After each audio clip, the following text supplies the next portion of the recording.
Hello everyone, कैसे हो आप सब। एक बार पुनः स्वागत है आप सभी का हमारे अपने YouTube channel Shiv coaching classes पर। उम्मीद करते हैं आप सभी मस्त होंगे, बेहतर होंगे, आप सभी की पढ़ाई भी अच्छे से चल रही होगी। आज की इस वीडियो में हम देखेंगे क्लास 12 बायोलॉजी एनसीईआरटी। देखिए चैप्टर 3 में हमने इसके पहले जो आपको वीडियो प्रोवाइड कराई है उसमें हमने आपको जनसंख्या नियंत्रण की विधियाँ कराई थी। तो देखिए जनसंख्या नियंत्रण की ओवरऑल दो विधियाँ, एक तो है प्राकृतिक विधि और दूसरी है कृत्रिम विधि। तो हमने प्राकृतिक विधियों के बारे में पहले वीडियो में आपको प्रोवाइड करा दिया है।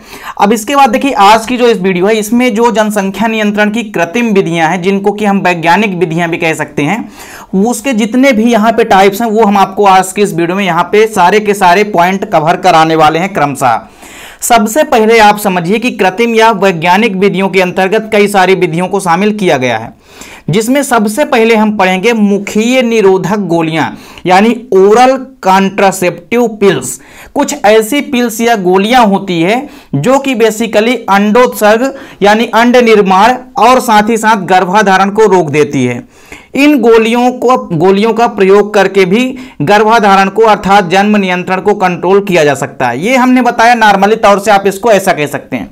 तो देखिए जैसा कि नाम से ही स्पष्ट है कि मुखीय निरोधक गोलियां मतलब ऐसी गोलियां जिनको कि मुख के द्वारा लिया जाएगा, और ये निरोधक गोलियां हैं अर्थात ये ऐसी गोलियां हैं जो अंड निर्माण और गर्भाधारण को रोकने के लिए सक्षम गोलियां होती है। तो इसके अंतर्गत आपको याद रखना है कि ये विशेष प्रकार के टेबलेट्स होते हैं जिनका उपयोग महिलाओं द्वारा किया जाता है, यानी मुखीय निरोधक गोलियां। अब चूंकि नाम में ही स्पष्ट है कि नाम में ही क्या लिखा है, गोलियां यानी कि पिल्स, तो ये विशेष प्रकार की पिल्स या टेबलेट्स होती हैं जिनका उपयोग महिलाओं के द्वारा बेसिकली किया जाता है।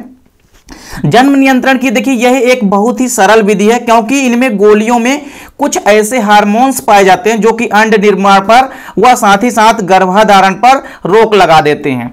तो यानी ये इसके अंतर्गत कुछ टेबलेट्स आती हैं, यानी कि कुछ बेसिकली गोलियां आती है, यानी कि पिल्स आती हैं जो कि गर्भाधारण और अंडोत्सर्ग को रोकने के लिए समर्थ होती हैं।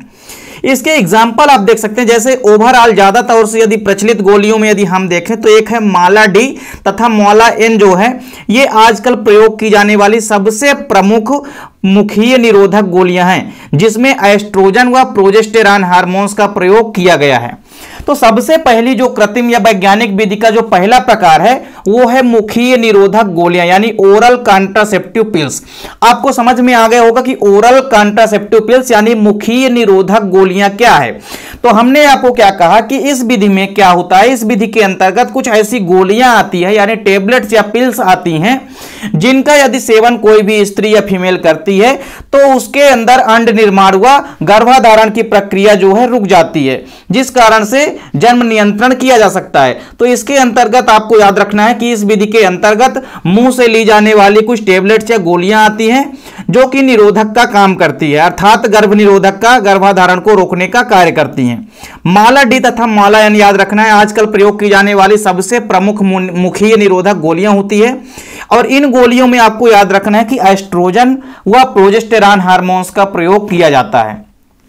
इसके अलावा आप पाएंगे कि जो दूसरी मेथड है, जो कृत्रिम या वैज्ञानिक विधि का जो दूसरा प्रकार है वो है शुक्राणु और अंडाणु को निषेचन से रोकना। देखिए शुक्राणु और अंडाणु आपस में मिल ही ना पाए, इसके लिए भी कई सारी विधियां बनाई गई है। कई सारी ऐसी वैज्ञानिक विधियां हैं जिनके माध्यम से शुक्राणु और अंडाणु को आपस में मिलने से रोका जा सकता है, यानी कि निषेचन से रोका जा सकता है। तो जो कृत्रिम या वैज्ञानिक विधि का दूसरा प्रकार है वो है शुक्राणु और अंडाणु को रोकना।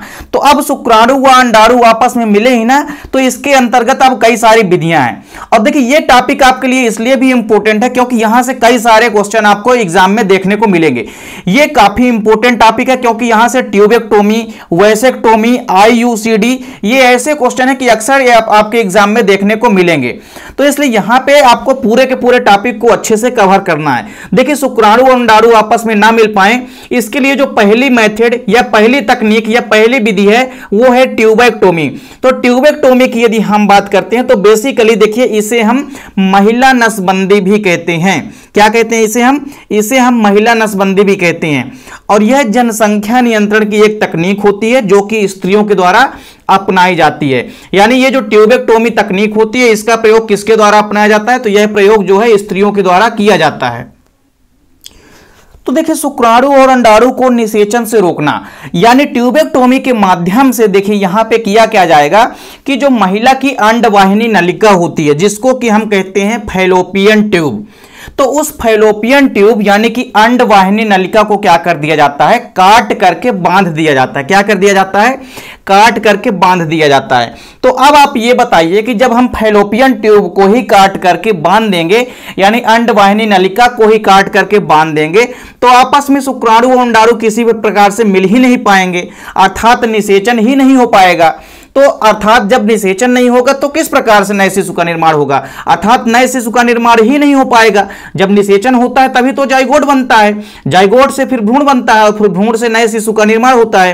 तो ट्यूबेक्टोमी एक ऐसी विधि होती है जनसंख्या नियंत्रण की जो कि महिलाओं के द्वारा अपनाई जाती है, अर्थात महिलाओं के अंदर इस विधि या इस तकनीक में क्या किया जाता है कि जो महिलाओं की अंडवाहिनी नलिका होती है, चूंकि निषेचन कहां होता है, मानव में जो निषेचन होता है वो अंडवाहिनी नलिका में ही तो होता है। तो मानव में जो निषेचन होता है वो अंडवाहिनी नलिका में होता है। अब जब अंडवाहिनी नलिका को ही दोनों काट करके दोनों साइड मोड़ करके उसको बांध दिया जाएगा तो अंडाणु आगे नहीं आ पाएंगे, ना ही शुक्राणु आ पाएंगे, तो आपस में दोनों मिल ही नहीं पाएंगे, अर्थात निषेचन ही नहीं हो पाएगा। और इस प्रकार से जनसंख्या नियंत्रण किया जा सकता है।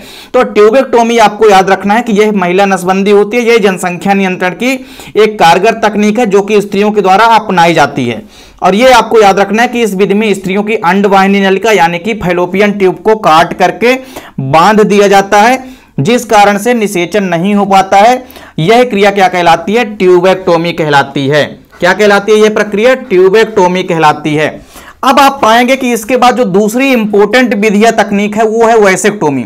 ट्यूबेक्टोमी और वैसेक्टोमी दोनों ऐसे यहाँ पे टेक्निक या तकनीक हैं जो कि अक्सर आपके एग्जाम में पूछे जाते हैं। 2 से 3 नंबर के क्वेश्चन में अक्सर ये क्वेश्चन आपके एग्जाम में पूछे जाते हैं।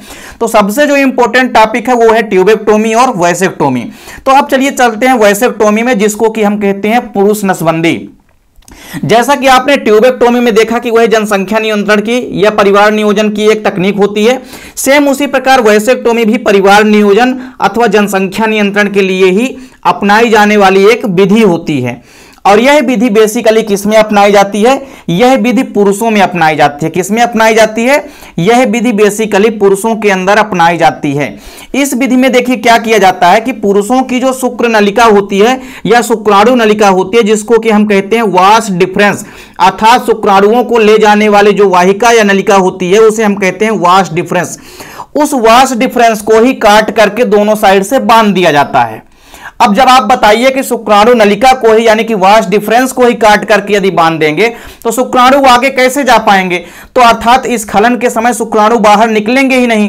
तो जब इस स्खलन के समय शुक्राणु ही बाहर नहीं निकलेंगे तो वो किस प्रकार से महिला की योनि के माध्यम से अंडवाहिनी तक पहुंचेंगे, अर्थात निषेचन वहां पर भी नहीं हो पाएगा। तो जब निषेचन ही नहीं हो पाएगा तो किसी प्रकार से यहां पे नए शिशु के होने की संभावना भी नहीं रहेगी। अर्थात वैसेक्टोमी में आपको याद रखना है कि यह भी परिवार नियंत्रण या जनसंख्या नियंत्रण के लिए अपनाई जाने वाली एक विधि होती है जो कि पुरुषों के द्वारा अपनाई जाती है। इस विधि में किसी भी पुरुष की शुक्राणु नलिका यानी कि वास डिफरेंस को काट करके बांध दिया जाता है, जिससे जो शुक्राणु होते हैं वो इस स्खलन के समय नहीं निकलते हैं और निषेचन की क्रिया नहीं हो पाती है। इसी क्रिया को हम कहते हैं वैसेक्टोमी। आपको याद रखना है। इसके बाद एक और काफी यहाँ पे इंपॉर्टेंट तकनीक है यानी कि टेक्निक है, उसका नाम है अंतर्गर्भाशयी निरोधक युक्तियां। इसको हम शॉर्टकट में कहते हैं IUCD। इसका पूरा नाम होता है इंट्रा यूटेराइन कॉन्ट्रासेप्टिव डिवाइस। ये आप नोट कर लीजिए क्योंकि आपके एग्जाम में पूछा जाता है। IUCD का पूरा नाम आपके एग्जाम में पूछा जाता है। तो IUCD का पूरा नाम होता है इंट्रा यूटेराइन कॉन्ट्रासेप्टिव डिवाइस यानी कि अंतर्गर्भाशयी निरोधक युक्तियां। जैसा कि नाम से स्पष्ट है, देखिए कि अंतर्गर्भाशयी मतलब ये ऐसी तकनीक है जिसके द्वारा गर्भाशय के अंदर अपनाई जाती है ये तकनीक।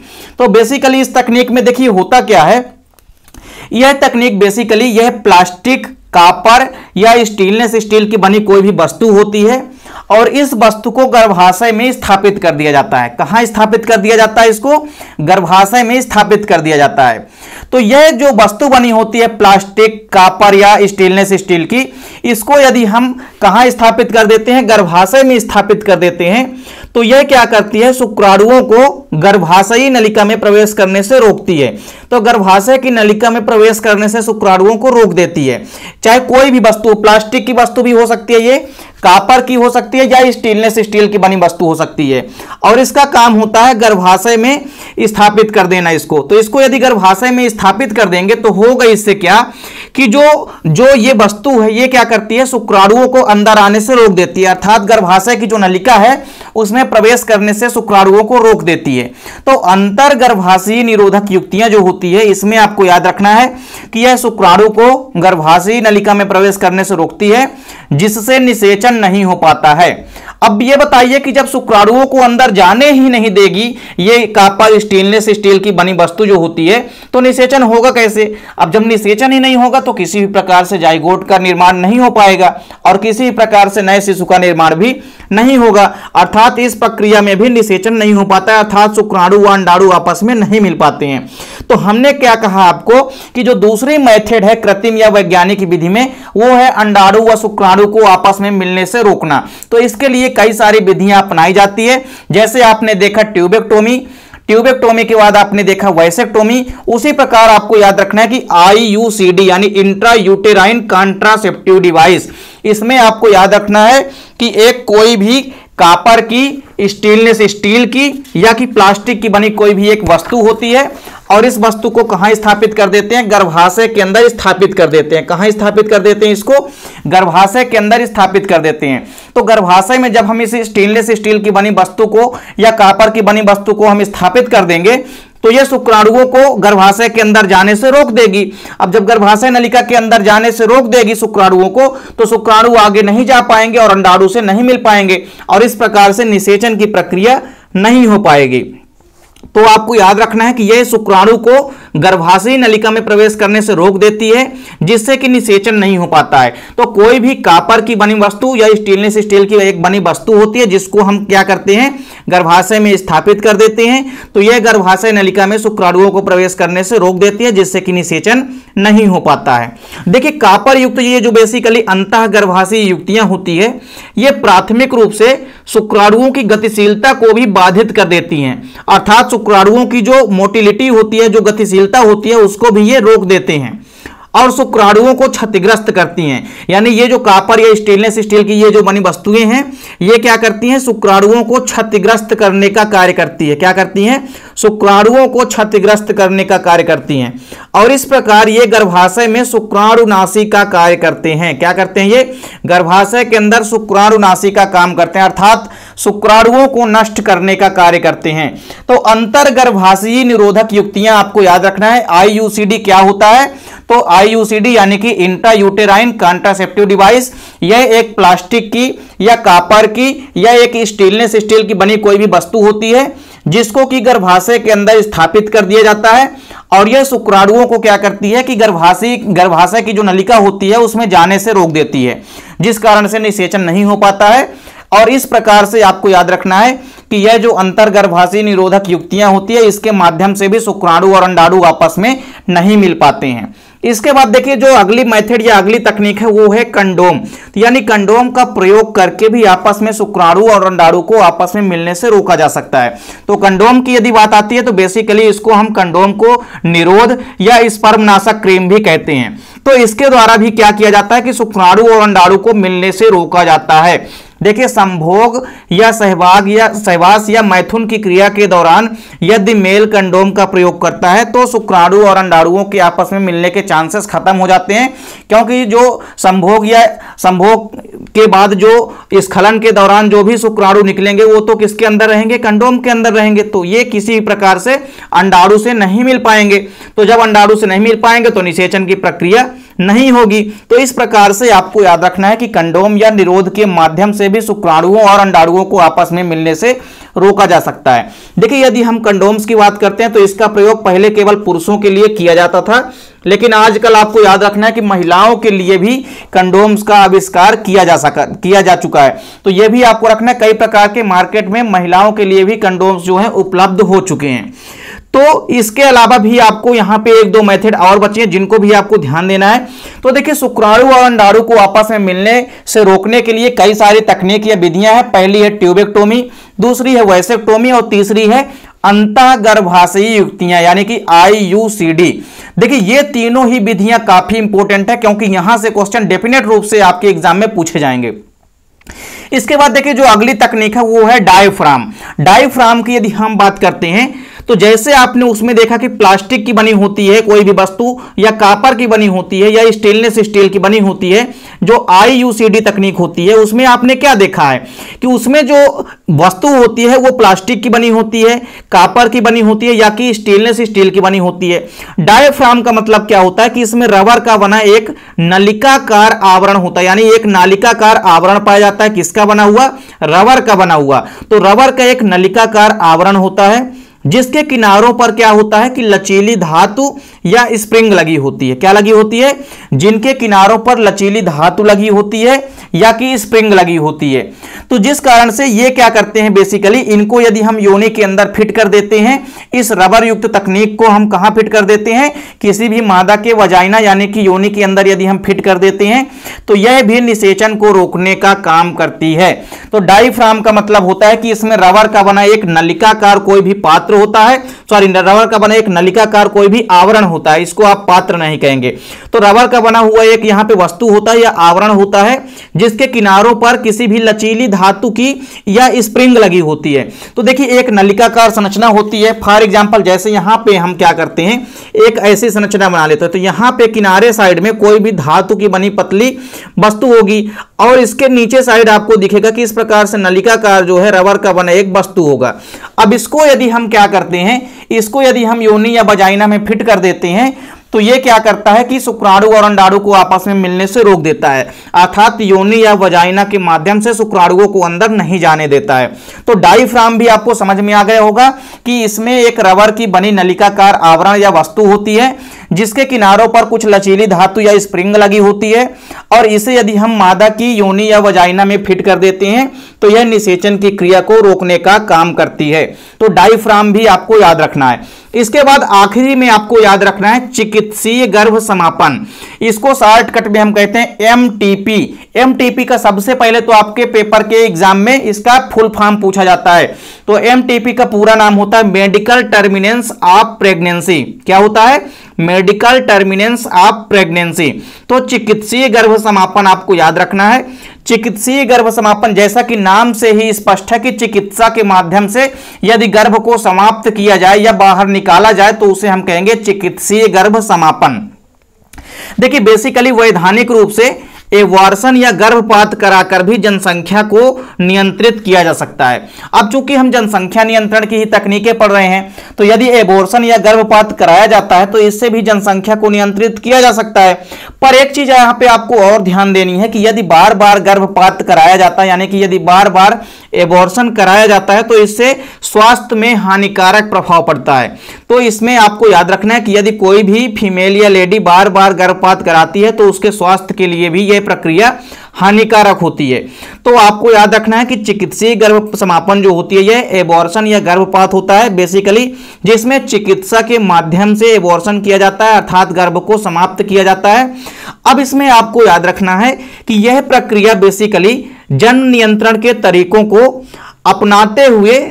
अपनाते समय आपको दो तीन चीजें ध्यान में रखनी है। पहली चीज तो आपको यह ध्यान में रखनी है कि यदि जनसंख्या नियंत्रण की आप कोई भी तकनीक अपना रहे हैं, चाहे वो ट्यूबेक्टोमी हो, चाहे वो वैसेक्टोमी हो, चाहे वो IUCD हो, या इसके अलावा चाहे वो चिकित्सीय गर्भ समापन हो, इसके लिए सबसे जरूरी चीज क्या है कि अनुभवी डॉक्टरों की सलाह ली जानी चाहिए।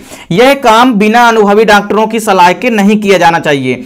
तो यही लिखा गया यहां पे कि जन्म नियंत्रण के तरीकों को अपनाते समय अनुभवी डॉक्टरों की सलाह के अनुसार ही किसी भी विधि को अपनाना चाहिए।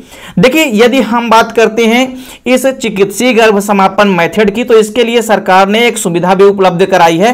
तो गवर्नमेंट जो भी हॉस्पिटल है तो वहां पे फ्री में यदि हम ये कहें कि चिकित्सीय गर्भ समापन की सुविधा उपलब्ध है तो वो सही मानी जाएगी, क्योंकि कई सारी इसके लिए परिवार नियोजन कल्याण कार्यक्रम के अंतर्गत कई सारे ऐसे विभाग बनाए गए हैं जिनमें कि फ्री में एबॉर्शन यानी कि चिकित्सीय गर्भ समापन किया जाता है गवर्नमेंट हॉस्पिटलों में। तो सरकार ने इसकी सुविधा के लिए एक अलग विभाग की स्थापना की है जिसे हम परिवार कल्याण विभाग कहते हैं। तो जब भी आप हॉस्पिटल में या मेडिकल में हॉस्पिटल में जाएंगे तो वहां पे आपको पाएंगे कि उसमें परिवार कल्याण विभाग की स्थापना की गई है, जिसके अंतर्गत निःशुल्क चिकित्सीय गर्भ समापन की सुविधा गवर्नमेंट हॉस्पिटलों के अंदर उपलब्ध है। इस विभाग के द्वारा देखिए प्रत्येक सरकारी चिकित्सालय में परिवार नियोजन की निःशुल्क सेवाएं भी उपलब्ध करा दी जाती है, जैसा कि हमने आपको पहले ही बताया। तो यानी चिकित्सीय गर्भ समापन की जो विधि है यानी मेडिकल टर्मिनेंस ऑफ प्रेगनेंसी, अर्थात प्रेगनेंसी को मेडिकल टर्मिनेंसी के माध्यम से यदि खत्म किया जाता है, अर्थात चिकित्सा के माध्यम से यदि गर्भ का समापन किया जाता है तो इसे हम चिकित्सीय गर्भ समापन कहते हैं। तो इसमें एबॉर्शन या गर्भपात करा करके भी जनसंख्या को नियंत्रित किया जा सकता है। यह भी जनसंख्या नियंत्रण के लिए अपनाई जाने वाली एक प्रमुख विधियों में से एक है। तो हमने आपको क्या कहा कि जनसंख्या नियंत्रण की जो विधियां होती है उसमें प्रमुख रूप से दो विधियां होती है, एक तो होती है प्राकृतिक विधि और दूसरी होती है कृत्रिम विधि। प्राकृतिक विधि में हमने देखा था कि तीन विधियां होती है जिसको हम कहते हैं आवधिक संयम या लय विधि, एक थी बाह्य स्खलन, इसके बाद आपने तीसरी पढ़ी थी स्तनपान अनार्तव। ये आपने यदि नहीं पढ़ा तो आप प्रीवियस वीडियो में जाकर के देख सकते हैं, वहां पे आपको ये वीडियो मिल जाएगी। कृत्रिम विधियों की यदि हम बात करते हैं तो उसमें पहली जो विधि है वो है मुखीय निरोधक गोलियां। तो इसके अंतर्गत कुछ गोलियां यानी कि पिल्स आती है जो कि गर्भाधारण को रोकने का कार्य करती हैं। दूसरी जो मेथड है वो है शुक्राणुओं और अंडाणुओं को आपस में निषेचन से रोकना, जिसके लिए कई सारी विधियां हैं, हमने आपको पहले ही करा दी, जिसमें कंडोम हो गया, IUCD हो गया, ट्यूबेक्टोमी हो गई, वैसेक्टोमी हो गई। तो ये चारों के चारों विधियां आती है जो कि निषेचन से रोकती हैं, शुक्राणु और अंडाणु को आपस में मिलने से रोकती हैं। इसके बाद आपने देखा चिकित्सीय गर्भ समापन जो कि तीसरी मेथड है जन्म नियंत्रण की कृत्रिम विधियों के अंतर्गत आने वाली। तो देखिए यहां पे जितने भी कृत्रिम विधियां हैं उम्मीद करता हूं कि आपको समझ में आ गई होंगी। सब के सब विधियां यहां पे काफी छोटी छोटी हैं और काफी इंपोर्टेंट विधियां जो कि आपके एग्जाम में अक्सर पूछी जाती हैं। उम्मीद करता हूं कि वीडियो पसंद आई होगी।